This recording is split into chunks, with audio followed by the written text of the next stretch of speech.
అందరికీ నమస్కారం అండి. నిన్న అనగా 12వ తారీఖు డిసెంబర్ 2024న గుంటూరు పశ్చిమ నియోజకవర్గం కూడా ట్రాఫిక్ సమస్యలు లేకుండా చేసే ప్రయత్నంలో ఎక్కడ ప్రధానంగా ట్రాఫిక్తో మనకి ఇబ్బంది కలుగుతుందో అనే ఒక పర్యవేక్షణలో భాగంగా పూర్తి స్థాయిలో క్షేత్రస్థాయిలో విస్తృతంగా పర్యటించడం జరిగింది. కొన్ని కూడళ్ల దగ్గర ఇస్కాన్ భక్తులందరూ కూడా ఈ యొక్క భగవద్గీతను విక్రయిస్తూ కనిపించారు. అయితే ఒక వారం పాటుగా ఈ యొక్క ప్రక్రియ జరుగుతూ ఉంది. కొన్ని సందర్భాల్లో అనేక ప్లేసెస్లో ఈ యొక్క ట్రాఫిక్ జామ్స్ అనేవి జరుగుతూ ఉన్నాయి.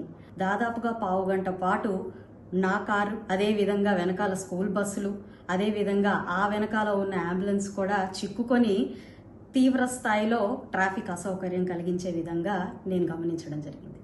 దీన్ని దృష్టిలో పెట్టుకొని వారి వద్దకు వెళ్ళి పిలిచి ఇలా ట్రాఫిక్ అంతరాయం కలిగించేలాగా మీరు చేసే ఈ పని కాకుండా పక్కన ఒక చిన్న స్టాల్ని ఏర్పాటు చేయిస్తాను, అక్కడి పవిత్ర గ్రంథాన్ని మీరు విక్రయం చేస్తే చాలా బాగుంటుంది. ధర్మ పరిరక్షణ కోసం, దాన్ని విస్తృతంగా ప్రచారం కోసం చేసే పని ఎంతో సమర్థవంతమైనప్పటికీ కూడా ఈరోజు ఇలా ట్రాఫిక్ ఇబ్బంది కలిగించే విధంగా మనని ఇంకొక నలుగురు ప్రశ్నించే విధంగా ఉండకూడదు అనే ఒక ప్రయత్నంలో భాగంగా వారిని పిలిచి ప్రశ్నించడం జరిగింది.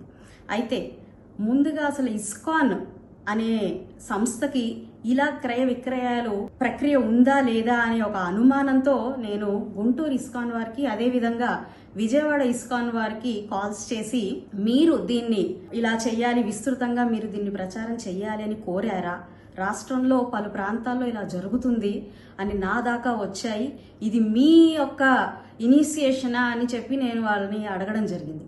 వారు పూర్తిగా ఇది మాకు సంబంధం లేని విషయము, మేము ఎప్పుడూ కూడా ఇలాగా క్రయ విక్రయాలు చేయమని చెప్పలేదు. అక్షయ పాత్ర వారికి కూడా ఎన్నో రకాలైన కాల్స్ వస్తున్నాయి, ఇది చాలా తీవ్ర మనస్తాపానికి చెందించే విషయంగా ఉంది, ఇది కరెక్ట్ పద్ధతి కాదు అని చెప్పి వారికి కూడా ఎంతో మంది అడిగి తెలుసుకున్న పరిస్థితి ఉంది అని చెప్పి వారు కూడా బాధపడడం జరిగింది.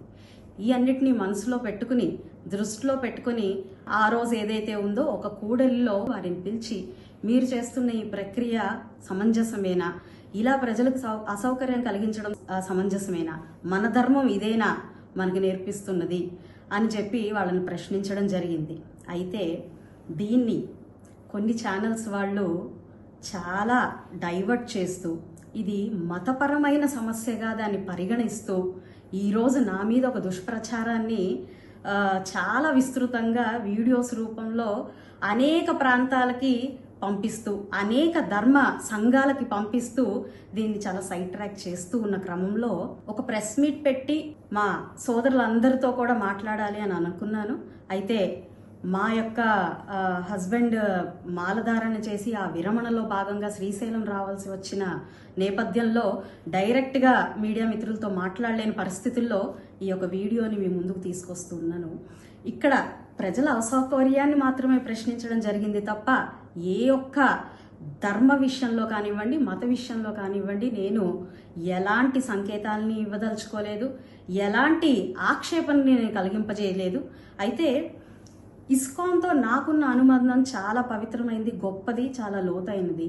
నా ఫస్ట్ జీతం కూడా నేను ఇస్కాన్ వారికి అందించడం జరిగింది. అదేవిధంగా మా యొక్క ధార్మిక కార్యక్రమాలు మీరు చూస్తే ఎన్నో రకాలైన గుళ్ళు కట్టించడం, ఎన్నో రకాలైన పూజా కార్యక్రమాల్ని మేము నిర్వర్తించడం, కార్తీక దీపోత్సవాల పేరుతో, దసరా సంబరాల పేరుతో మన సంస్కృతిని, మన మతాన్ని, మన ధర్మాన్ని కాపాడే ప్రయత్నాలు ఎన్నో రకాలుగా మా కుటుంబం మొత్తం కూడా ఎప్పుడు నిరంతరం అందులోనే ఉంటుంది. అయితే మా కుటుంబ నేపథ్యం అంటే మా చిన్నతనం నుంచి కూడా నన్ను తీసుకుంటే మా తండ్రి గారు కొన్ని వందల మందికి గురువుగా ఉన్నారు, హిందూ ధర్మాన్ని ముందుకు తీసుకెళ్తూ తత్వబోధలో నిమగ్నమై ఉన్నారు. నా 16వ ఏటనే నేను గురుతత్వంలో గురుబోధ తీసుకుని నిత్యం భగవద్గీత పారాయణ చేస్తూ ప్రతి గీతా జయంతికి గీతా మకరందాన్ని ప్రజలందరికీ, భక్తులందరికీ కూడా పంచే ఒక చక్కటి కార్యక్రమాన్ని చేస్తూ, అదేవిధంగా ప్రతి శుక్రవారం కూడా లలితా పారాయణ చేసుకుంటూ ఎప్పుడూ ధర్మ మార్గంలోనే నడిచే ప్రయత్నం చేస్తున్న నా మీద ఈరోజు కేవలం మరి ఏ కారణాల చేత ఇది ఇలాగా డైవర్ట్ చేస్తున్నారో నాకు తెలియదు, కానీ ఇలాంటి ఒక ప్రయత్నం తీవ్ర మనస్తాపానికి గురి చేస్తూ ఉంది.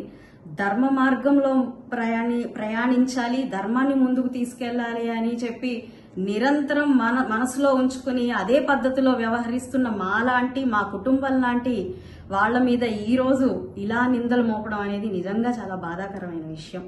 అయితే ధర్మ సంస్థాపన కోసం, ధర్మ మార్గంలో నడవడం కోసం నేను ఎంత దూరం వెళ్ళాలన్నా, దేనికి సమాధానం చెప్పాలన్నా నేను రెడీగా ఉన్నాను. ఈ యొక్క పద్ధతి ఏదైతే ఉందో అది కరెక్ట్గా అనిపించలేదు కాబట్టి దాన్ని ప్రశ్నించడం జరిగిందే తప్ప దీన్ని మరొక విధంగా డైవర్ట్ చేసి అనవసరమైన రాజకీయాల్లోకి కానివ్వండి, లేదంటే అనవసరమైన డైవర్షన్స్లో కానివ్వండి, దీనికి తీసుకెళ్లాల్సిన అవసరం లేదు అని చెప్పి నేను ప్రతి ఒక్కరిని కోరుకుంటూ ఉన్నాను.